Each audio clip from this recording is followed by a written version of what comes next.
Namaste, good afternoon. Welcome from IIT Gandhinagar to this sixth edition of our course, Introduction to Indian Knowledge Systems.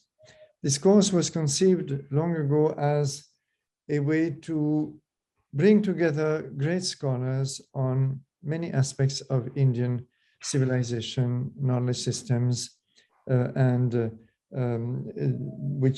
would bring their expertise from a wide variety of fields, ranging from literature, texts, to archaeology, history, social studies, and much more. So we have a website, and we will, for those who are maybe new to it, we will share with you the website URL in the chat box. And you will see here the previous editions and the previous themes that we covered. Indian civilization is basically an ocean. We can keep exploring it endlessly. And this is what we try to do at our modest level with different themes. And this year is the theme of the treasure house of literatures of India. Broadly, we will be focusing on pre-colonial India, but as you will see, some of the speakers will stretch it into sometimes the 20th century, because also there is a continuity which we cannot ignore. So it is again another ocean within the ocean, if you permit. And we will be exploring not only some of the better known, more classical perhaps literatures, but also regional manifestations, and all the way to folk literature, if we have sufficient time and the right expert. So with this, I would like to introduce our speaker of today, Mana Shah. Mana is our lecturer in Sanskrit for several years at IIT Gandhinagar. She has expertise not only in Sanskrit, but in several Prakrits. She will tell us, in fact, what these Prakrits are about today. And she is presenting a small part of her just submitted PhD thesis, which is a set of two very important texts, one in Sanskrit, one in Prakrit, on the sacred Jain site of Śatruñjaya, very holy, very important site in southern Saurashtra of Gujarat. And she will be telling us what these two texts of the medieval era, this kind of story they tell us, and the kind of history they contain. History very often to be taken in a slightly different sense, that is to say, the way India looked at history and its message. So this is a very rich theme, and we will now listen to Mana and learn more, not only about this sacred site, but also about the way it was represented in those texts and in the popular imagination of those days. Thank you. Mana, we are listening. Thank you so much, Michelle, for your kind introduction and for putting your trust into me. I hope I can do justice to the subject the way you have introduced. So I would request students to please switch on your videos if you haven't switched it on yet. Yes, I hope my screen is also visible to everybody. Yes. Okay. Yes, okay. So first of all, I would like to explain the title, why I have given this title, which is the tail and which are the two tongues, and which is the Jain site of Śatruñjaya. So the tail. So first of all, I would like to introduce the two texts. The first text is titled Saṃghapati Samarāsiṃha Rāso. Raso is a historiography genre. It's a unique literary genre to Gujarat, Rajasthan, Malwa, the Western Indian region, form of Prakrit before the beginning of our regional languages. So this text was written in 1315 in Apabhraṃśa, and the other text is Kakkasūri's Nābhinandana-jinoddhāra-prabandha. Prabandha also is a literary genre used for writing historiography. that is our Indian Itihas, whereas Raso is written in regional languages. Prabandhas are composed in Sanskrit. So Apabhraṃśa and Sanskrit are the two tongues, and these two texts, which are composed in two different tongues, are telling the same tale of restoration of a sacred Jain site of Śatruñjaya. So that is how my title goes. One tail and two tongues. This particular tale is about restoration of a Jain site, Śatruñjaya, and now I'm going to introduce the site of Śatruñjaya. So on the map of India, it is located somewhere here in Gujarat, in the peninsular region of Saurashtra. It's a hill, so it is at an elevation of 603 meters. It looks something like this in the aerial view. This is the site, and it has approximately 920 temples. This is an old number. Sometimes in 1980s or 1990s, this number was counted. So there are always more temples being erected. So the number always increases. And these temples have approximately 16,000 images currently. So this also looks like this site. This is also a very recently taken aerial view of this site. So according to Jain sources, the traditional Jain sources, this site is believed to be eternal, ever pervading, or Shashvat as it is often called in the Jain texts. It's a sacred space, and it is known as Siddha Bhumi, the place where one can achieve liberation, one can attain nirvana. So this is how this sacred space is known in the Jain literature. So why is it called Siddha Bhumi? Because so many personalities in the past, as well as the Jain Tirthankaras, have visited this place, and many of them have attained the state of being a Siddha, or the moksha. What is known as moksha is achieved while meditating or while doing sadhana at this place. So this is why it is called Siddha Bhumi. So I call this a two-way relation between its status as Shashvat Tirth and the place being sacred. So people go to this place because it is sacred, and this place becomes sacred because many great people goes to this place. So I think this is a cycle, and this is not a one way phenomenon where people we can't say that it was people go there and it is because of the people it has become sacred. It was always sacred, and it becomes more and more sacred. So it's a two-way relation. So this is the traditional identity of this place.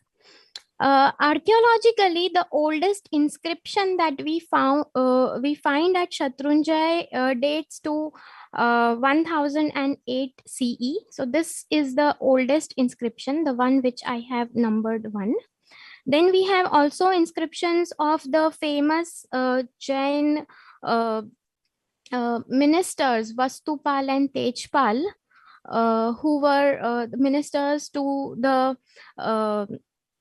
King Veer Dhaval Waghela, and so they were the famous ministers of Waghela dynasty. So this particular inscription, which I have numbered 2, was of that time. And then we also have inscriptions dating post that period. So we can say that we get archaeological evidences of temple building at this site from the 11th century. Or even, we have some literary evidences which say so, that dates to 8th century. So sometimes before 11th century, the process of temple building was already happening at Śatruñjaya. And then, of course, we have lots and lots and lots of literary evidences. These evidences begin from Jain canonical texts, where the site is referred as Siddha Bhumi. Temples are, of course, not mentioned in those texts. In those texts, it is mentioned that people go to do Sallekhana there. Sallekhana is fasting unto death. So that is the Antim Sadhana, which is known as Sanlekhana or Anushan in Jain tradition. So in those ancient texts, this sacred site is referred as Siddha Bhumi only. And later on, post 8th century and 10th century, we find independent texts which are fully dedicated to Śatruñjaya. Some of them are Saravali Prakirnakam or Painyam, then Śatruñjaya Kalp, then Vividtirth Kalp, having an independent chapter on Śatruñjaya.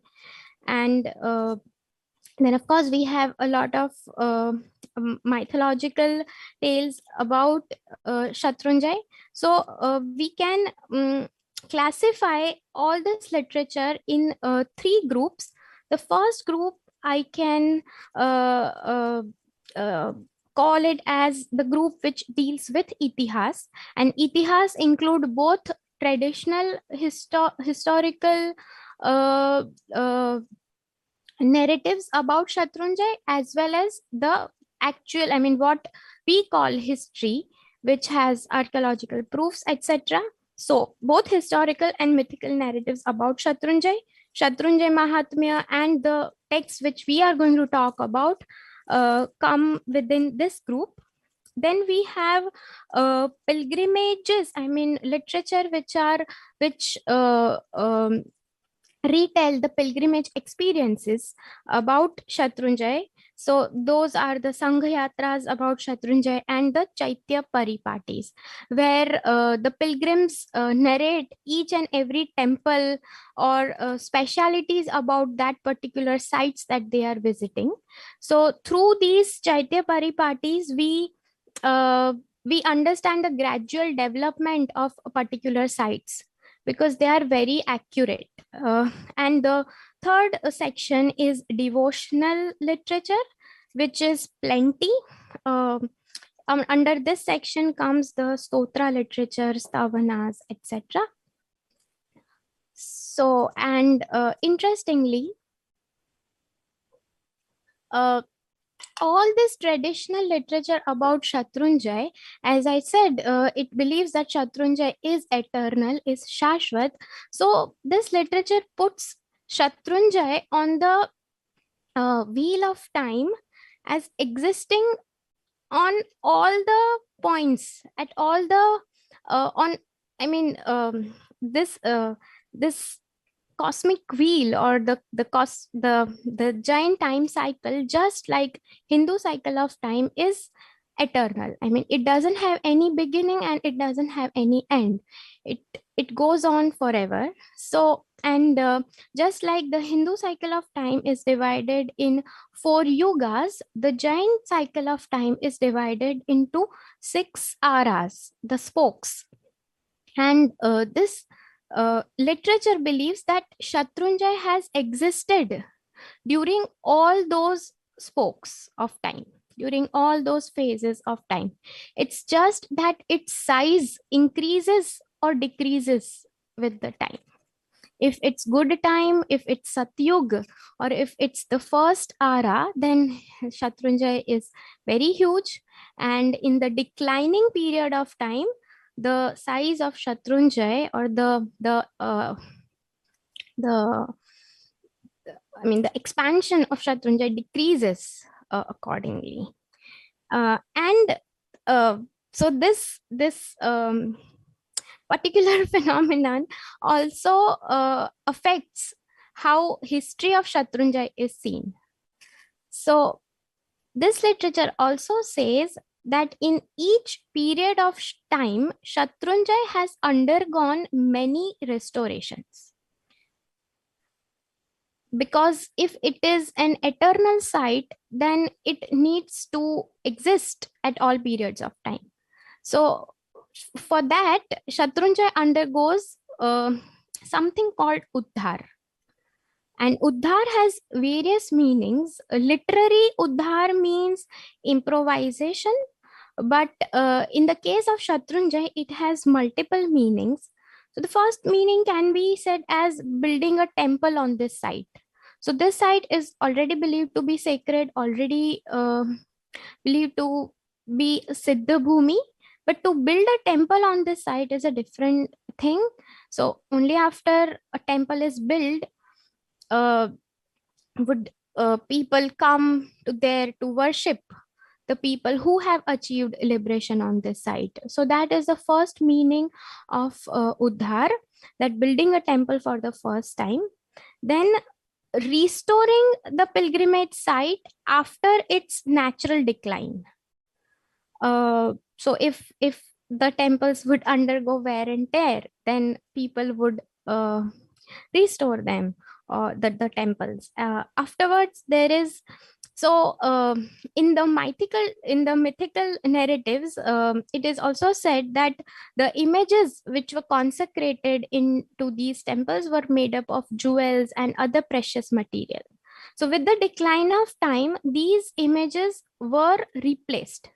So that is also called an Udhar. Afterwards, there were also supernatural, intervention in the sacred site, again in those mythical tales. So after all those supernatural interruptions, site was again restored. So that is also believed to be Udhar. And then comes two more meaning of Udhar, which can be associated to the historical period that is past 2000 or 2500 years. One of them is rebuilding the temple with sustainable material. So it is believed that until 11th century, temples were built of wood, and wood was not a very good material. So they were replaced by stone. So the current structure which is standing, the main temple that you can see, this one is the main temple that you see. This was originally built in 11th century and later on improvised throughout past 900 years. So yeah, so that is rebuilding the temple for safeguarding the image, because wood would catch fire, so it was replaced by stone. And later on, after the invading attacks of foreign armies, which focused on destroying the images or beheading the images needed to be replaced in these temples. So replacing the image in the same temple, or adding new temples, or restoring temples after those attacks, this is also known as Udhar. So history of Śatruñjaya is always told with the reference to Udhar, and who was the main person, key person who undertook the process of Udhar. So students, please let me know if you don't understand anything which I have just shared with you.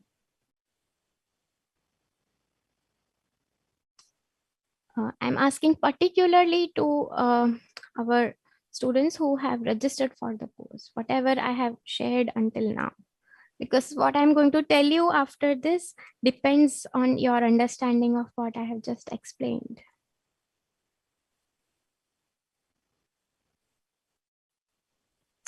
Okay. I have one question. Yes, Nidhi. So just every time you mention Śatruñjaya, it refers to the site, right? Yes, yes. Yeah, thank you. Yes. So this particular site which I have shown is known as Śatruñjaya, and I forgot to mention that it is situated near the city of Palitana, which is near Bhavnagar in Gujarat. What I have shown the Google Earth map in Google Earth map. Okay. So this temple that you see right now is a 19th century photograph of the main temple on this site, on the sacred site. So if we see all those meanings of Udhar, we can say that building or sustaining a sacred site can be called Udhar in short. So I think that Udhar is a unique way. I mean, the chronicling the Udhars is a unique way of chronicling history of Śatruñjaya, because I mean, I don't find many history of many other sites with the reference to Udhar only, because in the case of other sites, the miracles are mostly associated or other things, but history is never told like this, because this is putting it on the not on timeline but on the wheel of time, so on the time circle. So, and I also think that Udhar is a device which turns a sacred location into site of worship, because devotees always need an alamban, something to depend on. I mean, they cannot simply go to the site which is empty and meditate without having something to focus on. So, of course, Śatruñjaya was always a Siddha Bhumi. It was always known as a Siddha Bhumi. But for the common people who cannot do Amurta Sadhana and who needs Murta Sadhana, something physical to meditate upon, they need temples or the images to focus on. So, Udhar was a device to create that Murt or something physical as an alamban for the devotees. Here also I see a mutual relation between devotees and the status of Śatruñjaya as an eternal site, because it is their devotion which would constantly restore the site, the temples, and it is because of its status that it is eternal, that it will always be there. It is a sacred space where you can achieve liberation, that they have devotion towards this site. So their devotion and the status of Śatruñjaya as a eternal or ever pervading site has something constantly going on between each other. So even though it is believed that Śatruñjaya has undergone multiple, I mean innumerable Udhars, still now in current cycle of time, there are 16 Udhars or 16 restorations which are considered to be the major ones. Out of those 16, 12 are attributed to personalities which belong to Jain, universal history of Jainism, which means the mythological tales or mythological itihas of Śatruñjaya, where people, right from the beginning of the time cycle, the history is narrated. So those 12 Udhars are considered to be mythological, and last 4 Udhars out of those 16 Udhars are considered to be historical. And out of those last 4, the 15th Udhar was done in 14th century by Samarāsiṃha. The image that you see currently was consecrated, has Samarāsiṃha and his wife, and it was consecrated by his son in 1414 on one of the temples on Śatruñjaya. So both the texts which I have mentioned, they both narrate Samarāsiṃha's restoration of Śatruñjaya. So how it happened, why it happened, and what were the after effects that it had. So now I'm going towards the discussion that what is so special about these two texts. I mean, there are numerable Udhar. So what is so special about this Udhar? So the first thing which is noteworthy here is that this was the first Udhar happened after an invasion on the sacred site. And this invasion was done by Alauddin Khalji's army during its rise in Gujarat. So while the army was passing from Saurashtra, it was destroying all the sacred sites, including Somnath and many other sites which were situated there. But the other unique thing about this is that to restore this site and to get a protection during the restoration, somebody is Samarāsiṃha, he diplomatically took permission from the Khaljī governor of Gujarat. So he went to this person. His name was Alp Khan or Alap Khan. He was brother-in-law of Alauddin Khaljī, and he was his real name was I'm forgetting. Alp Khan is his title, and he was appointed as the governor of Gujarat after after Gujarat was conquered. And its last last Hindu ruler, Vaghela, Karnadev Vaghela, ran away, and his queen was captured by Alauddin Khaljī. So this was the first Islamic rule in Gujarat. There were 3 phases of Islamic rule in Gujarat. The first phase was the Khaljī Tughlaq phase. The second phase was Muzaffarid dynasty. The Ahmad Shah Badshah was of that dynasty, on whose name Ahmedabad is attributed to. And the third Islamic rule was the Mughal rule. So this was the rise of Islamic rule in Gujarat. At that point of time, Samarāsiṃha goes to Alap Khan and tells him that you have broken our Hajj.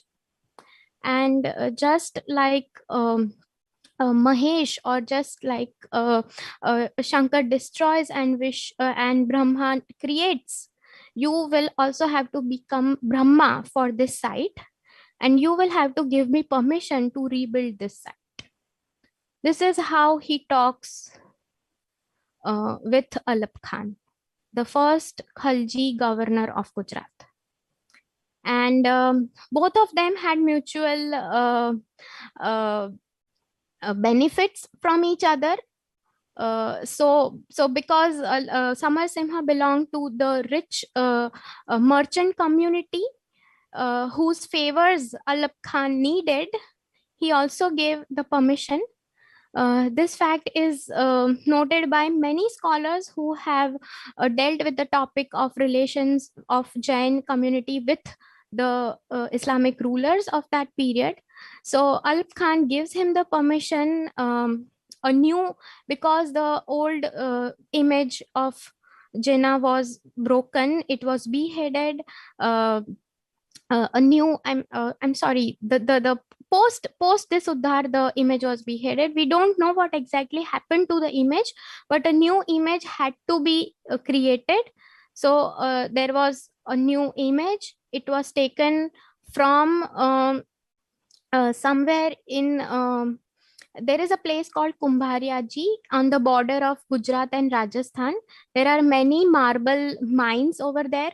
So a new stone slab was taken out from the mine and turned into, and so that stone slab was taken to Palitana, where the sacred site is located. It was turned into a Tirthankar image, and Samarāsiṃha takes a pilgrimage procession from Patan, which is situated in North Gujarat, to Palitana. There the consecration ceremony happens. The ceremony is narrated in detail in this text. Afterwards, that pilgrimage procession, which is known as Sangh in Jain tradition, that Sangh goes to the Tirth Yatra of Girnar, which is also a shared sacred site. From Girnar, it comes back to Palitana and goes back to Patan. In between, it also covers other sacred sites. The pilgrimage procession also visits Somnath. So that visit is also narrated in detail in this text. So the one-way distance from Patan to Girnar via Palitana is roughly 954 kilometers, but I have not pinned all the other locations.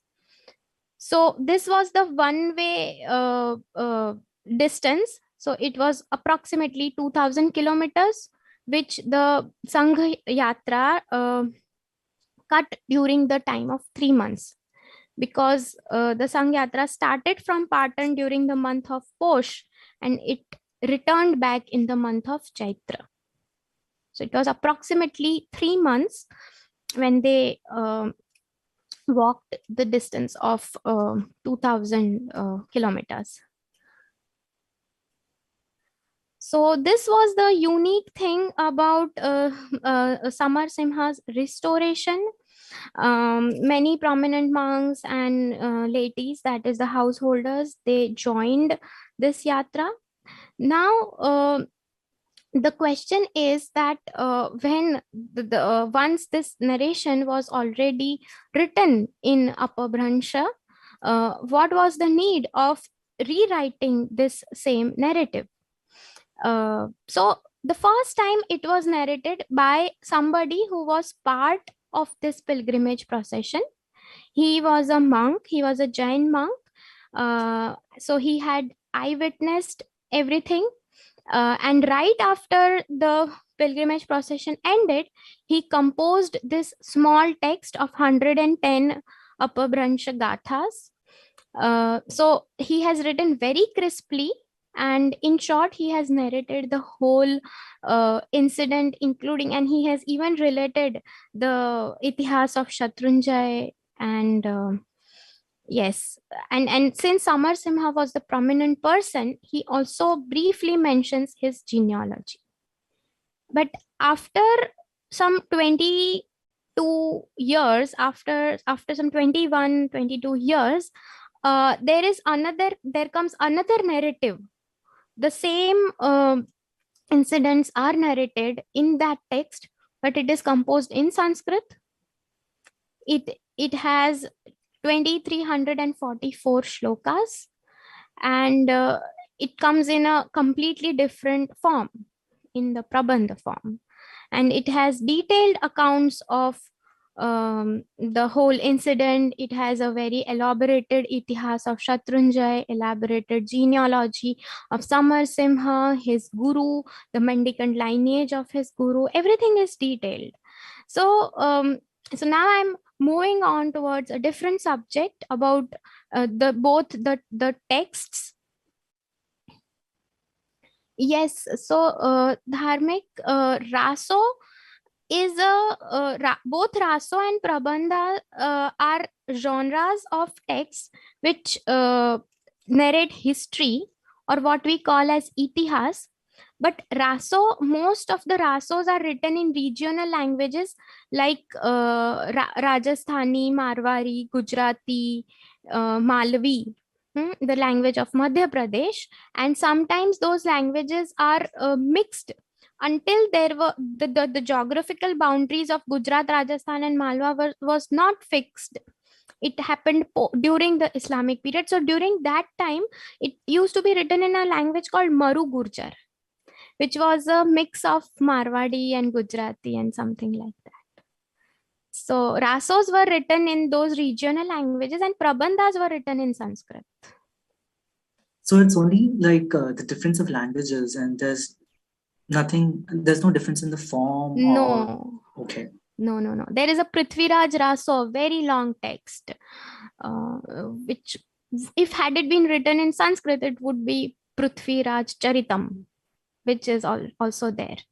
Charitas are all also written in Sanskrit. Okay. Yeah, Yes, yes. So I'm now dealing with the question of language, that why was the need of a text being written in Sanskrit? So why was the need of another tongue when the text narrative already existed in one tongue? So yeah, first of all, I would like to ask, how much time do I have left? How much time is left? Mana, you can, you have 15-20 minutes. Okay, perfect. So, so people believe that Buddhist texts are written in Pali, Jain texts are written in Prakrit, and Vedic texts are written in Sanskrit. But they are mistaken. Texts of all the cultures are written in all the languages. So, of course, Jain canonical literature was written in Sanskrit, but later on, even Jain texts were written in Sanskrit. One of the major example is Tattvarthadhigam Sutra of Umaswati Vachak, which was written in 1st century. So as early as 1st century, Jain texts were already were composed in Sanskrit. However, Prakrit was always believed, Ardhamagdi Prakrit especially, was believed to be sacred language, because Tirthankar Mahavir gave his Deshna or his preachings in Ardhamagdi Prakrit. So some of the oldest texts which were written in Prakrit had a certain kind of sanctity to it, and there is an anecdote of a Jain monk called Siddhasen Divakar-Suri, who proposed the idea of translating the Jain Agamas into Sanskrit, and he was punished and he was sent to exile for 12 years for proposing this idea, because he was proposing to change the language in which Tirthankaras, or especially the last Tirthankar Mahavir, gave his Upadesh. So just imagine changing the language of the Vedas. We cannot change it. It remains exactly as it is even till today. Yes. So, and so here is a quote, very interesting quote, where the logic behind writing Sanskrit text is written. The quote goes like this: Sanskrita Prakruta Cheti Bhashe Pradhanyam Arhatah. So both Sanskrit and Prakrit are very good languages. They are very respectful languages. Tatrapi Sanskruta Tavad Durvidagdha Hridi Sthita. The dictionary meaning of Durvidagdha is silly. Yes, wrong-headed. So here it is said that Sanskrit stays in the hearts of silly people. I'm not saying this, even though I'm teaching Sanskrit. And this is not. This is what Siddharshi Gani, the great monk, is saying. He goes on saying that Balanam api sadbodha karini karna peshala. So Prakrit can be understood even by children, and it is very sweet to the ears. Tathapi prakruta bhasha na tesham api bhasate. Even then, silly people do not like Prakrit. Upaye sati kartavyam sarvesham chitta ranjanam. So if there is a chance, then everybody should be pleased. Upaye sati. If there is a solution, then everybody should be pleased. Ataha tad anurodhena sanskruta iyam karishyate. And therefore I am writing this text of mine in Sanskrit. So even though I would prefer writing in Prakrit, just to please all the people, I'm composing it in Sanskrit. Na cha iyam ati gudhartha na dirgha vakya dandakaihi. So this does not have a good meaning or long sentences. Na cha aprasiddha paryayaihi tena sarva jana uchita. So, and it doesn't have, those difficult meanings. It is not filled with difficult words, and it is uchit. It is appropriate for everybody. So he is choosing to write in simple Sanskrit. just for this reason. And Upamiti Bhava Prapancha Katha is a classic tale full of similes, and it explains the doctrines of Jainism through the means of stories. So there you go. So, so these are the different viewpoints of Jain scholars about whether to use Sanskrit or Prakrit. But we have now seen that a long narrative of Samarāsiṃha's restoration is written in Sanskrit. And here are my arguments why it is written in Sanskrit.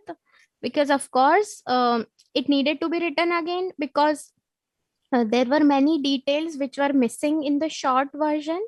So for elaboration, and the author of the Sanskrit Prabandha was associated with Samarāsiṃha's family. He was their guru. So he knew many other things which Ambadevasūri did not know. So therefore, Kakkasūri had the insider's perspective of the whole incident. So that is why he chose to rewrite the account. Then Sanskrit has a timeless appeal. We can still read Sanskrit, whereas it is very difficult to read Apabhraṃśa texts. So of course he succeeded in giving the timeless appeal to his tale. Then it has larger read.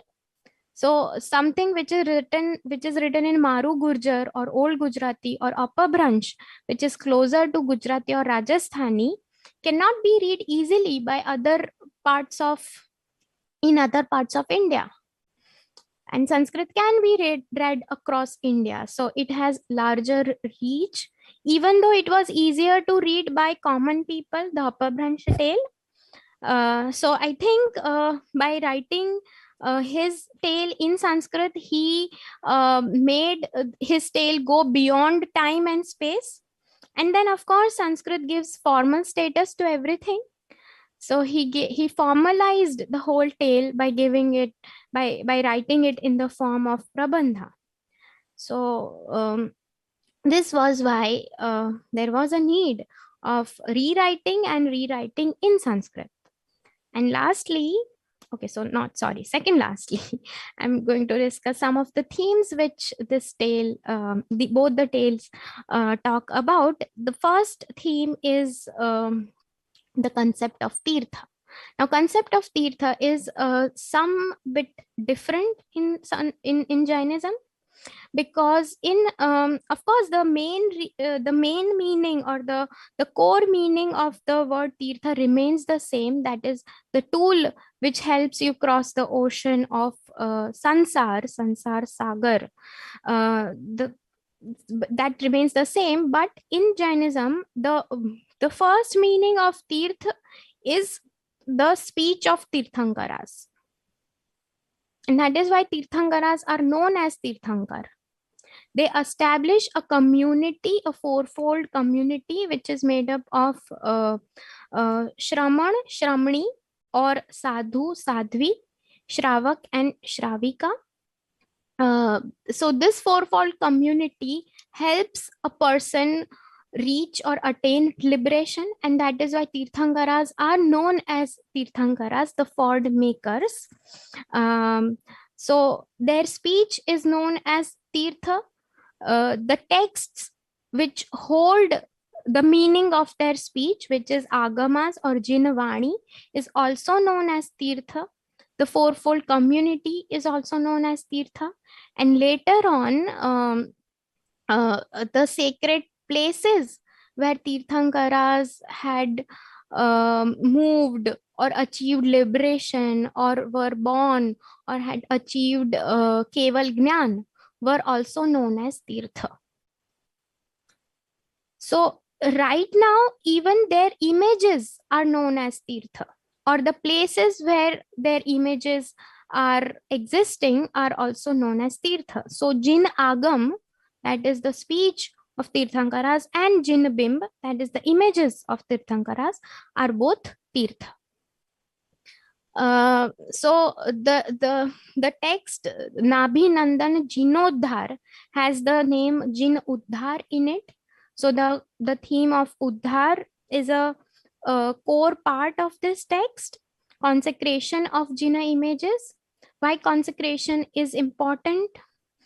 So, I mean, there was an importance of continuation of faith.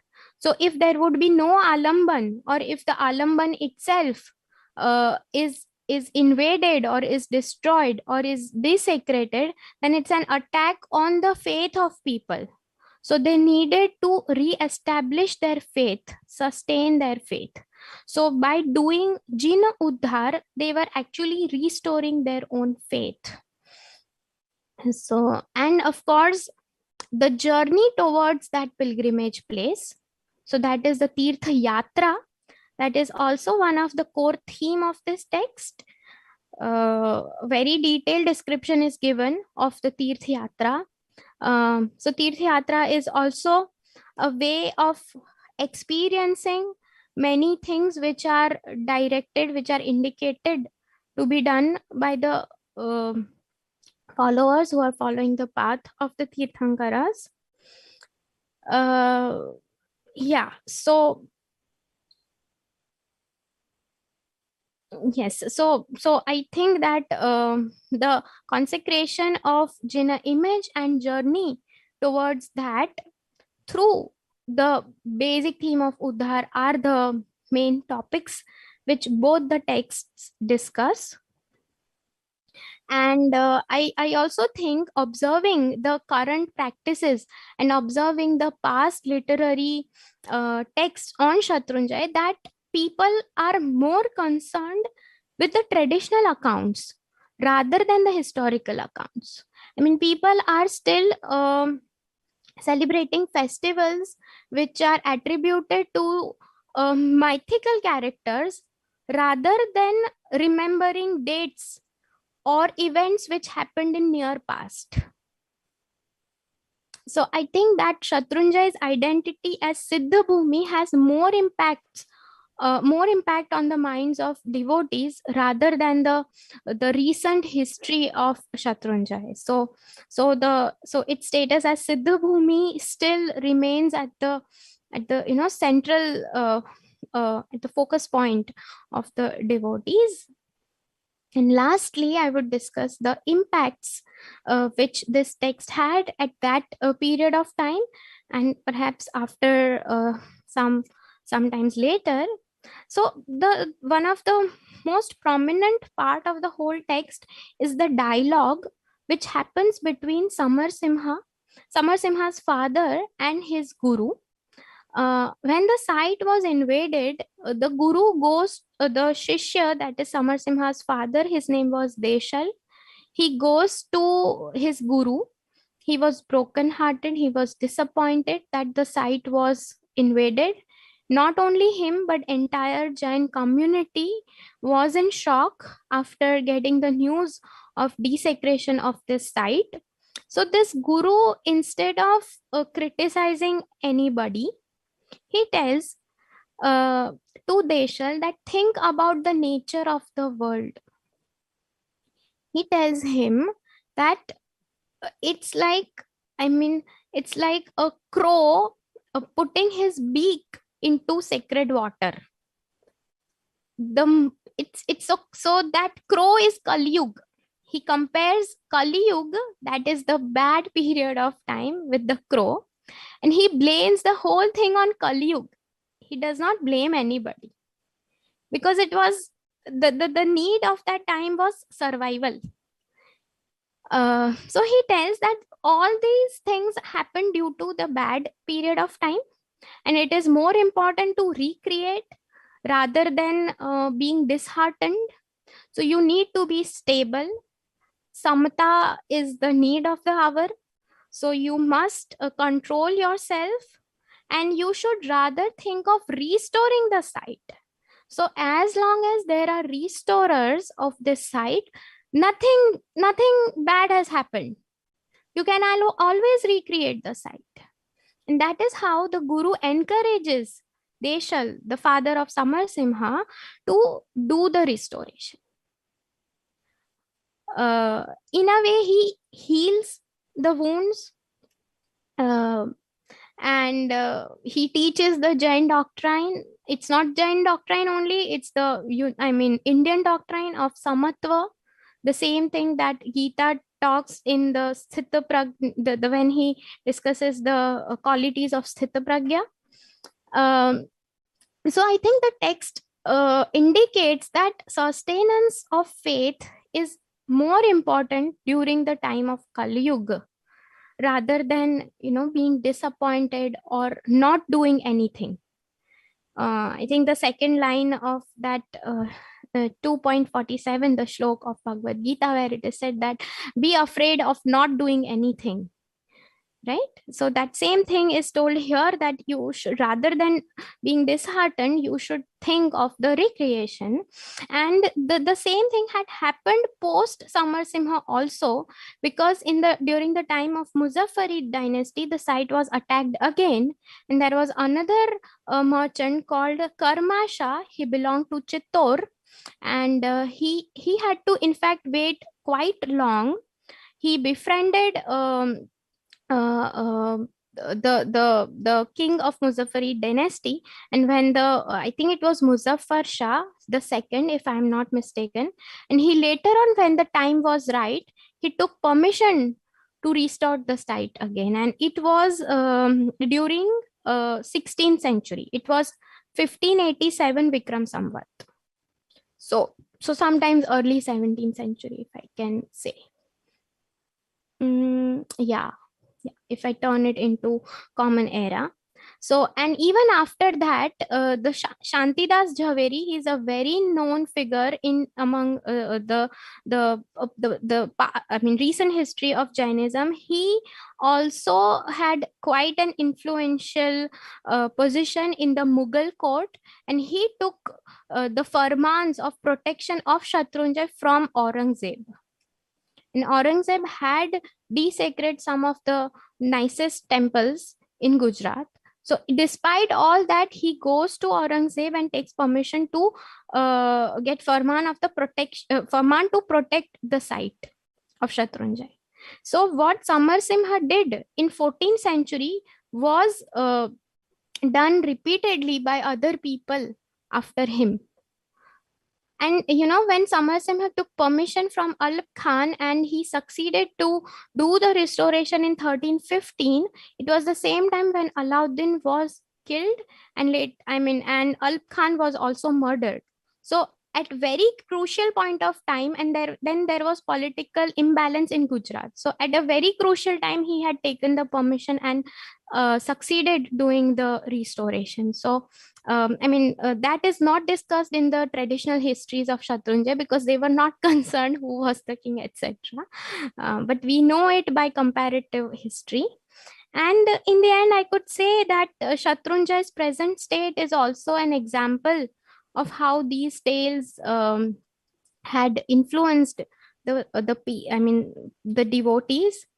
So it was a tale which gave lessons of dharma, lessons of devotion, optimism, and wisdom.